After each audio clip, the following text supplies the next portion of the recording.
ವೀಕ್ಷಕರೇ, ನೀವು ನೋಡ್ತಾ ಇದ್ದೀರಾ ರಿಯಲ್ ಒನ್ ನ್ಯೂಸ್ ಸತ್ಯ ದರ್ಶನ ಸುದ್ದಿ ವಾಹಿನಿ. ಹೊಸದುರ್ಗ ಪಟ್ಟಣದಲ್ಲಿ ಹಿಂದೂ ಸಂಗಮ ಆಯೋಜನಾ ಸಮಿತಿ ವತಿಯಿಂದ ಸೋಮವಾರ ಸಾವಿರಾರು ಜನರ ನಡುವೆ ಹಿಂದೂ ಸಂಗಮ ಬೃಹತ್ ಶೋಭಾಯಾತ್ರೆ ನಡೆಯಿತು. ಪಟ್ಟಣದ ವೀರಭದ್ರೇಶ್ವರ ಸ್ವಾಮಿ ದೇವಾಲಯದಿಂದ ಆರಂಭವಾದ ಯಾತ್ರೆ ಮದಕರಿ ವೃತ್ತ, ದುರ್ಗಾಂಬಿಕಾ ದೇವಿ ದೇವಾಲಯ, ಗಣೇಶ ದೇವಸ್ಥಾನ, ಗಾಂಧಿ ವೃತ್ತದಿಂದ ಮುಖ್ಯ ರಸ್ತೆಯ ಮೂಲಕ ಟಿಬಿ ವೃತ್ತದಿಂದ ಪ್ರಥಮ ಶೆಟ್ಟಿ ಬಡಾವಣೆಗೆ ತಲುಪಲಾಯಿತು.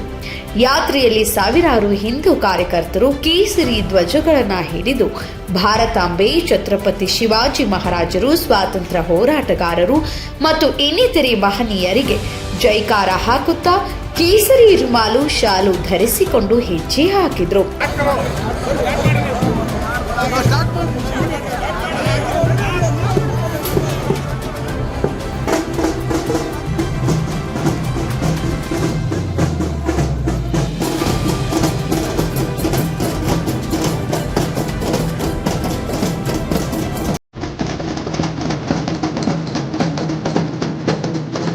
ಆರಂಭದಲ್ಲಿ ಶೋಭಾಯಾತ್ರೆಗೆ ಬೆಲಗೂರು ಮಾರುತಿ ಗುರುಪೀಠದ ವಿಜಯ ಮಾರುತಿ ಶರ್ಮಾ ಸ್ವಾಮೀಜಿ ಚಾಲನೆ ನೀಡಿದರು.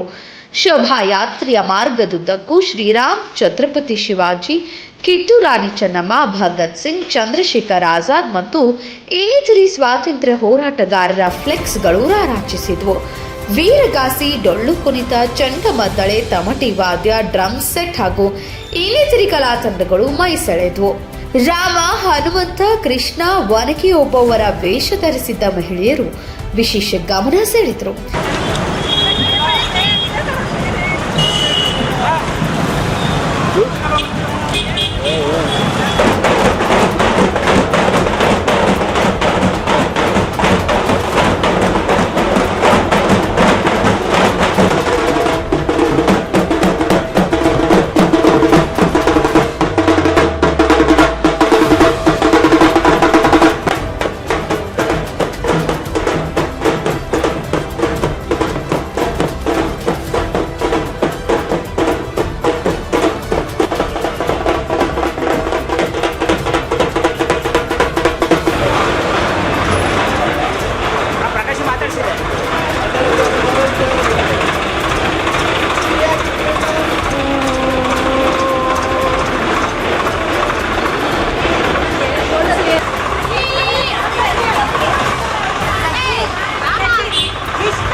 ಈ ಯಾತ್ರೆಯಲ್ಲಿ ಹಿಂದೂ ಸಂಗಮ ಆಯೋಜನಾ ವಿಧಾನ ಪರಿಷತ್ ಸದಸ್ಯ ಕೆಎಸ್ ನವೀನ್, ರಾಜ್ಯ ಖನಿಜ ನಿಗಮದ ಮಾಜಿ ಅಧ್ಯಕ್ಷ ಎಸ್ ಲಿಂಗಮೂರ್ತಿ, ಸಮಿತಿ ಅಧ್ಯಕ್ಷ ಕೆಎಸ್ ಕಲ್ಮಠ್, ಉಪಾಧ್ಯಕ್ಷರಾದ ಹೆಗ್ಗೇರಿ ಶಂಕರಪ್ಪ, ತುಂಬಿನಕೆರೆ ಬಸವರಾಜ್, ಕಾರ್ಯದರ್ಶಿ ವಾಸುದೇವ್, ಸಹ ಕಾರ್ಯದರ್ಶಿ ಆಕಾಶ ಸ್ವಾಮಿ, ಮುಖಂಡರಾದ ದೊಡ್ಡಘಟ್ಟ ಲಕ್ಷ್ಮಣ್, ಸದ್ಗುರು ಪ್ರದೀಪ್, ಗೋಳಿಹಟ್ಟಿ ಕೃಷ್ಣಮೂರ್ತಿ, ಶಿವನೇಕಟ್ಟೆ ಶಶಿಕುಮಾರ್, ಸುರೇಶ್ ಸಾಗರ್, ದಾಳಿಂಬೆ ಗಿರೀಶ್, ಅರಳಹಳ್ಳಿ ರವಿಕುಮಾರ್, ಶ್ರೀನಿವಾಸ್ ಮತ್ತು ನಾಗರಾಜ್ ಸೇರಿದಂತೆ ಸಾವಿರಾರು ಕಾರ್ಯಕರ್ತರು ಪಾಲ್ಗೊಂಡಿದ್ದರು. ಗುರುಭ್ಯೋ ನಮಃ. ಆತ್ಮೀಯ ಸನಾತನ ಧರ್ಮಾಭಿಮಾನಿಗಳೇ, ಇವತ್ತು ಹೊಸದುರ್ಗ ನಗರದಲ್ಲಿ ನಾವೆಲ್ಲರೂ ಕೂಡ ಹಿಂದೂ ಸಂಗಮ ಎನ್ನುವಂತಹ ಈ ಅಭೂತಪೂರ್ವವಾದಂತಹ ಕಾರ್ಯಕ್ರಮಕ್ಕಾಗಿ ನಾವೆಲ್ಲ ಬಂದು ಸೇರಿದ್ದೀರಾ. ಪುಣ್ಯಭೂಮಿಯಾದಂತಹ ಈ ಭಾರತದಲ್ಲಿ ಯಾವತ್ತೂ ಪ್ರಪಂಚವನ್ನ ಪರಮಾತ್ಮ ಸೃಷ್ಟಿ ಮಾಡಿದನೋ ಒಂದಿನಿಂದಲೂ ಕೂಡ ಇರುವಂತಹ ಈ ಒಂದು ಧರ್ಮ ನಮ್ಮ ಸನಾತನ ಧರ್ಮ. ಇದಕ್ಕೆ ಪ್ರಮಾಣ ಗ್ರಂಥ ಯಾವುದಪ್ಪ ಅಂತ ಹೇಳಿದ್ರೆ, ಪರಮಾತ್ಮ ನಾನು ಸೃಷ್ಟಿಯನ್ನು ಮಾಡಬೇಕು ಅಂತ ಹೇಳಿ ಸಂಕಲ್ಪ ಮಾಡಿದಾಗ ಮೊದಲು ಅವನಿಂದ ಒಂದು ಉಸಿರು ಹೊರಗೆ ಬಂದಂತೆ ಆ ಉಸಿರನ್ನೇ ವೇದ ಅಂತ ಹೇಳಿ ನಮ್ಮ ಭಾಷೆಯನ್ನು ನಂಬಿದ್ದಾರೆ. ಅಂತಹ ವೇದಗಳು ನಮಗೆ ಪ್ರಮಾಣ ಗ್ರಂಥಗಳು. ನಮಗೆ ನಮ್ಮಲ್ಲಿರುವಂತಹ ವೇದಗಳಲ್ಲಿ ಮನುಷ್ಯರ ಉದ್ಧಾರಕ್ಕಾಗಿ ಮತ್ತು ಅವರ ಔನ್ನತ್ಯಕ್ಕಾಗಿ ಯಾವ ಮಾರ್ಗವನ್ನು ಅವರು ಅನುಸರಿಸಬೇಕು ಅಂತ ಹೇಳಿ ಅದರಲ್ಲಿ ಪರಮಾತ್ಮನ ನಿರ್ದೇಶನ ಇದೆ. ಇದು ಯಾರೋ ಒಬ್ಬ ಅಥವಾ ಬರೆದಿರುವಂತಹ ಗ್ರಂಥ ಅಲ್ಲ. ಅದಕ್ಕೆ ಅಪೌರುಷೇಯ ಅನ್ನುವಂತಹ ಹೆಸರನ್ನು ಪಡೆದಿದೆ. ಅಂದರೆ ಯಾವ ವ್ಯಕ್ತಿಯೂ ಈ ಗ್ರಂಥವನ್ನ ರಚನೆ ಮಾಡಿಲ್ಲ, ಬದಲಾಗಿ ಪರಮಾತ್ಮನೇ ಸ್ವಯಂ ನಮಗೆ ಕೊಟ್ಟಿರುವಂತಹ ಗ್ರಂಥಗಳು. ಇಂತಹ ವೇದಗಳನ್ನ ಆಧರಿಸಿ ಅನೇಕ ಗ್ರಂಥಗಳು ಮತ್ತೆ ಸ್ಮೃತಿಗಳು, ಶಾಸ್ತ್ರಗಳು ಇವೆಲ್ಲವೂ ಕೂಡ ನಮ್ಮ ಈ ಪುಣ್ಯ ಭೂಮಿಯಲ್ಲಿ ಬಂದವು. ನಂತರದಲ್ಲಿ ಈ ನಮ್ಮ ಸನಾತನ ಧರ್ಮ ಅನ್ನುವಂತಹ ಈ ಧರ್ಮದ ವೈಶಿಷ್ಟ್ಯ ಎಂಥದಪ್ಪ ಅಂತ ಹೇಳಿದ್ರೆ, ಇದರಲ್ಲಿ ಯಾರ ಕುರಿತಾಗಿಯೂ ಕೂಡ ಭೇದ ಅಥವಾ ಭಿನ್ನಾಭಿಪ್ರಾಯ ಅನ್ನುವಂಥದ್ದು ಇಲ್ಲವೇ ಇಲ್ಲ. ಯಾಕೆ ಅಂತ ಹೇಳಿದ್ರೆ, ಒಂದು ಸಣ್ಣ ಘಟನೆಯನ್ನು ನಾನು ಈ ಸಂದರ್ಭದಲ್ಲಿ ಹೇಳಬೇಕಾಗುತ್ತೆ. ಆ ವೇದದಲ್ಲೇ ಹೇಳುತ್ತೆ, ಸಂಗಚ್ಛತ್ವಂ ಸಂವದತ್ವಂ ಸಿಂಹೋಮನಾಂಚಿದಾನತ.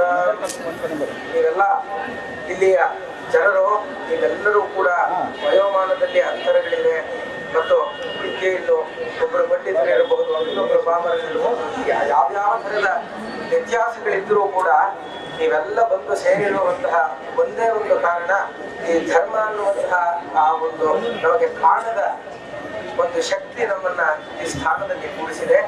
ಹಾಗಾಗಿ ಈ ಧರ್ಮಕ್ಕಾಗಿ ನಿಮ್ಮಲ್ಲಿ ಏನೇ ಭಿನ್ನಾಭಿಪ್ರಾಯಗಳಿದ್ರೂ ನಿಮ್ಮ ಮನಸ್ಸಿನಲ್ಲಿರುವಂತಹ ಎಲ್ಲ ದುರ್ಬುದ್ಧಿಯನ್ನ ಪಕ್ಕಕ್ಕಿಟ್ಟು ಧರ್ಮಕ್ಕಾಗಿ ನೀವು ಒಂದೇ ಹೆಜ್ಜೆಯನ್ನು ಇಡಬೇಕು ಅಂತ ನಮ್ಮನ್ನು ವೇದ ಹೇಳುತ್ತೆ.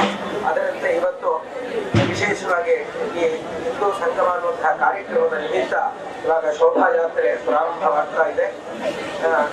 ಇಂತಹ ಕಾರ್ಯಕ್ರಮದಿಂದ ನಮ್ಮಲ್ಲಿ ಇರುವಂತಹ ಎಲ್ಲಾ ರೀತಿಯಾದಂತಹ ಕಲ್ಮಶಗಳು, ನಮ್ಮ ಮನಸ್ಸಿನಲ್ಲಿರುವಂತಹ ಭೇದಗಳು ಎಲ್ಲವೂ ನಿವಾರಣೆಯಾಗಲಿ. ಎಲ್ಲರೂ ಕೂಡ ಹೀಗೆ ಇನ್ನೂ ಹೆಚ್ಚಿನ ಪ್ರಮಾಣದಲ್ಲಿ ಸಂಘಟಿತರಾಗೋಣ ಮತ್ತು ಈ ಧರ್ಮದ ವಿಷಯವಾಗಿ ಜಾಗ್ರತೆಯನ್ನ ನಾವು ಮಾಡಿಕೊಂಡು ಮುಂದೆ ಇದಕ್ಕೆ ನಾವು ಕಟಿಬದ್ಧರಾಗಿ ಶ್ರಮಿಸುವಂತಹ ಪ್ರಯತ್ನವನ್ನ ನಾವು ಮಾಡಬೇಕು ಅನ್ನುವಂತಹ ಸಂದೇಶವನ್ನ ಈ ಸಂದರ್ಭದಲ್ಲಿ ನಾನು ಹೇಳ್ತಾ ಒಂದು ಸಣ್ಣ ಪ್ರಸಂಗವನ್ನು ಹೇಳಬೇಕು ಅಂತಿದ್ದೆ.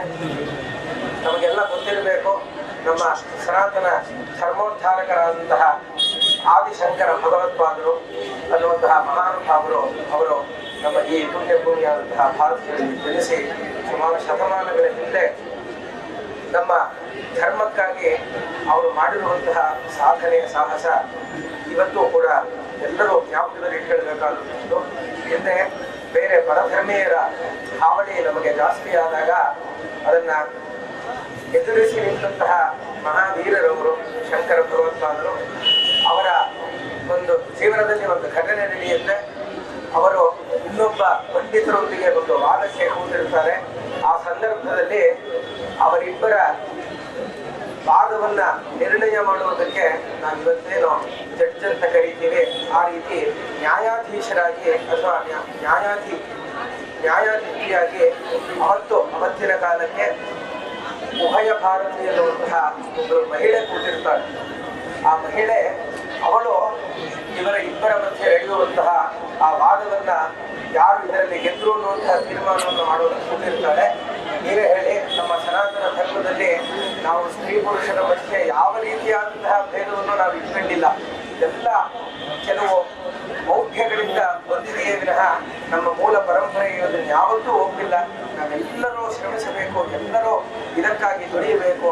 ಯಾಕೆಂದ್ರೆ ದೇವಋಣ, ಋಷಿ ಋಣ ಮತ್ತೆ ಪಿತೃ ಋಣ ಎನ್ನುವಂತಹ 3 ಋಣಗಳು ಒಬ್ಬ ಮನುಷ್ಯ ಹುಟ್ಟಿದಾಕ್ಷಣ ಬಂದ್ಬಿಡ್ತವೆ. ಅವುಗಳಲ್ಲಿ ದೇವಋಣವನ್ನ ನಾವು ತೀರಿಸೋದಕ್ಕೆ ಇಂತಹ ವಿಶೇಷವಾಗಿ ಪೂಜೆಗಳು, ಪುನಸ್ಕಾರಗಳನ್ನ ಮಾಡಬಹುದು. ಋಷಿ ಋಣ ಅಂತ ಹೇಳಿದ್ರೆ ನಮ್ಮ ಪರಂಪರೆಯನ್ನ ಉಳಿಸುವಂಥದ್ದು ನಮ್ಮೆಲ್ಲರ ಆದ್ಯ ಕರ್ತವ್ಯವಾಗಿರುತ್ತೆ. ಏನೇ ನವೀನತೆ ನಮಗೆ ಬಂದರೂ ಕೂಡ ಪ್ರಾಚೀನದ ವಿಶೇಷವಾದಂತಹ ಆ ಒಂದು ತತ್ವವನ್ನು ನಾವು ಬಿಡದೆ ಅದನ್ನು ತಗೊಂಡು ಹೋಗ್ಬೇಕಾಗುತ್ತೆ. ಪಿತೃ ಋಣ ಅಂತ ಹೇಳಿದ್ರೆ ನಮಗೆ ಜನ್ಮ ಕೊಟ್ಟಂತಹ ತಂದೆ ತಾಯಿಗಳು ಮತ್ತೆ ನಮಗೆ ಆಶ್ರಯ ಕೊಟ್ಟಂತಹ ಮಾತೃಭೂಮಿಯ ಕುರಿತಾಗಿ ನಮಗೆ ಭಕ್ತಿ ಶ್ರದ್ಧೆಯನ್ನ ಇಟ್ಕೊಳ್ಳುವಂಥದ್ದು. 3 ನಾವು ಇಟ್ಕೊಂಡ್ರೆ ಮಾತ್ರ ನಮ್ಮ ಜನ್ಮ ಸಾರ್ಥಕ ಆಗುತ್ತೆ. ಅಂತಹ ವಿಷಯವಾಗಿ ಅನೇಕ ರೀತಿಗಳಲ್ಲಿ ಉಪದೇಶ ಮಾಡಿರುವಂತಹ ಧರ್ಮ ಯಾವುದಾದ್ರೂ ಒಂದಿದ್ರೆ ಅದು ನಮ್ಮ ಸನಾತನ ಧರ್ಮ ಅಂತ ಹೇಳಿ ನಾವೆಲ್ಲ ಹೆಮ್ಮೆಯಿಂದ ಹೇಳಬೇಕು. ಅಷ್ಟೇ ಅಲ್ಲ, ನಮ್ಮ ಮಕ್ಕಳಿಗೆ ಸಂಸ್ಕಾರವನ್ನು ಕೊಟ್ಟು ಎಲ್ಲರನ್ನೂ ಧರ್ಮ ವೀರರನ್ನಾಗಿ ನಾವು ಮಾಡಬೇಕು ಅನ್ನುವಂತಹ ಸಂದೇಶವನ್ನು ಈ ಸಂದರ್ಭದಲ್ಲಿ ಹೇಳಿ ಸಮಯ ಹೆಚ್ಚಿಲ್ಲ. ಮುಂದೆ ಶೋಭಾಯಾತ್ರೆ ಸಾಗಬೇಕಾಗಿದೆ. ಇಲ್ಲಿ ವೇದಿಕೆ ಕಾರ್ಯಕ್ರಮದಲ್ಲಿ ಮುಂದೆ ಎಲ್ಲ ಪಂಡಿತರು ಎಲ್ಲ ಅದಕ್ಕೆ ಬಂದು ಮಾತಾಡುವರಿದ್ದಾರೆ. ಎಲ್ಲ ನಾವೆಲ್ಲ ಇಷ್ಟು ಜನ ಇರಬಹುದು, ಆದರೆ ನಮ್ಮೆಲ್ಲರ ಹೃದಯದಲ್ಲಿ ಪರಮಾತ್ಮನ ಒಂದು ಶಕ್ತಿ ಎನ್ನುವಂಥದ್ದು ಇವತ್ತು ನಮ್ಮಲ್ಲಿ ಸೇರಿಸಿದೆ. ಎಲ್ಲರೂ ಹೀಗೆ ಇಂತಹ ಕಾರ್ಯಕ್ರಮಗಳಲ್ಲಿ ಭಾಗಿಯಾಗಿ ಧರ್ಮ ರಕ್ಷಣೆಗೆ ಎಲ್ಲರೂ ಸಿದ್ಧರಾಗೋಣ ಅನ್ನುವಂಥ ಮಾತನ್ನು ಹೇಳ್ತಾ ಇಲ್ಲಿಗೆ ಈ ಮಾತನ್ನ ಉಪಸಂಹಾರ ಮಾಡ್ತಾ ಇದ್ದೀನಿ. ಹರ ನಮಃ ಪಾರ್ವತಿ ಪತಯೇ ಹರ ಹರ ಮಹಾದೇವ. बोलो रामचंद्र महाराज की, वीर प्रताप हनुमान की. ನಿರಂತರ ಸುದ್ದಿಗಳಿಗಾಗಿ ನೋಡ್ತಾ ಇರಿ ರಿಯಲ್ ಒನ್ ನ್ಯೂಸ್ ಸತ್ಯ ದರ್ಶನ ಸುದ್ದಿವಾಹಿನಿ. ಹೆಚ್ಚಿನ ಸುದ್ದಿಗಳಿಗಾಗಿ ರಿಯಲ್ ಒನ್ ನ್ಯೂಸ್ ಸತ್ಯ ದರ್ಶನ ಸುದ್ದಿವಾಹಿನಿಯ ಯೂಟ್ಯೂಬ್ ಚಾನೆಲ್ ಅನ್ನು ಸಬ್ಸ್ಕ್ರೈಬ್ ಮಾಡಿ, ಲೈಕ್ ಮಾಡಿ, ಶೇರ್ ಮಾಡಿ ಮತ್ತು ಬೆಲ್ ಐಕಾನ್ ಕ್ಲಿಕ್ ಮಾಡೋದು ಮರಿಬೇಡಿ. ಅದೇ ರೀತಿ ನಮ್ಮ ಚಾನೆಲ್ ಅನ್ನು ಪ್ರೋತ್ಸಾಹಿಸಿ.